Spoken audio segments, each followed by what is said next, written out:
இயேசு கிறிஸ்துவும் நானும். வேத வசனம் மார்க்கு 12:41. இயேசு காணிக்கை பெட்டி எதிராக உட்கார்ந்த ஜனங்கள் காணிக்கை போடுவதை பார்த்தார். ஏழையான ஒரு விதவை வந்து ஒரு துட்டுக்கு சரியான 2 காசை போட்டாள்.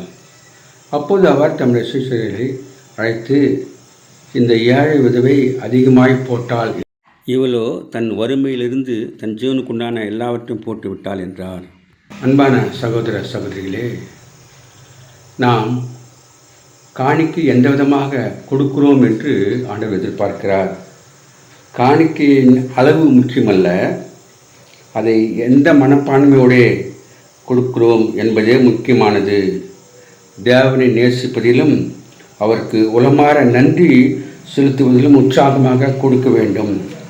தேவனுடைய வார்த்தையின்படி தேவைப்பட்டால் நமது உயிரை கூட கொடுக்க ஆயத்தமாக இருக்கும்படியாக கர்த்தர் எதிர்பார்க்கிறார். காணிக்கை நாம் கொடுக்கும்போது நம்மை நாமே ஆராய்ந்து பார்த்து கொடுப்போம். முழு மனதோடு கொடுப்போம், நம்மையும் கொடுப்போம். Have a blessed day. God bless you. Give your heart to God, your hand to man. Live in God's word, live on your knees.